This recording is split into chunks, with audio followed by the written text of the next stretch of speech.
दुनिया waste Asia के संघर्ष में सुलग रही है। ईरान वर्सेस यूएस इजराइल तनाव और सबसे बड़ा खतरा होर्मुज स्ट्रेट, जहां से दुनिया का करीब 20% तेल गुजरता है। लेकिन इसी आग के दरिया में भारत ने जो रास्ता निकाला वो सिर्फ कूटनीति नहीं, स्ट्रेटेजिक मास्टर स्ट्रोक है।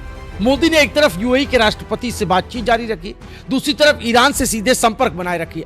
नतीजा, भारत के लिए सप्लाई लाइन सुरक्षित रही और कोई बड़ा बैरियर नहीं आया।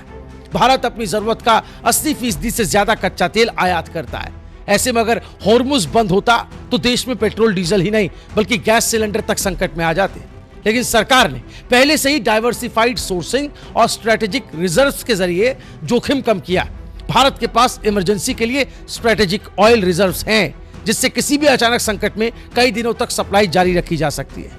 प्रधानमंत्री उज्ज्वला योजना के बाद देश में एलपीजी नेटवर्क इतना मजबूत हुआ कि क्राइसिस के समय भी सप्लाई चेन टूटती नहीं। इसी का नतीजा है कि सिलेंडर संकट जैसे हालात पैदा नहीं हुए।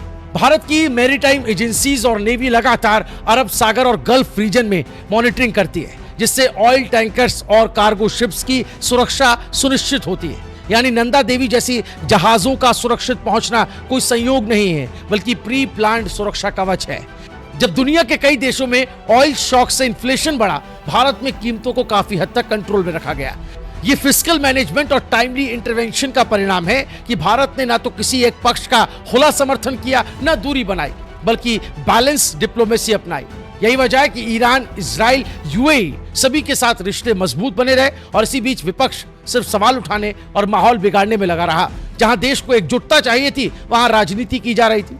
असली तस्वीर क्या है? जहां दुनिया संकट में उलझी है, वहां भारत न सिर्फ खुद को संभाल रहा है बल्कि एक स्टेबल पावर बनकर उभर रहा है। यही फर्क है, एक तरफ लीडरशिप, दूसरी तरफ सिर्फ पॉलिटिक्स। आप क्या सोचते हैं? क्या ये सिर्फ किस्मत है या मजबूत नेतृत्व का असर? कमेंट करके जरूर बताइएगा।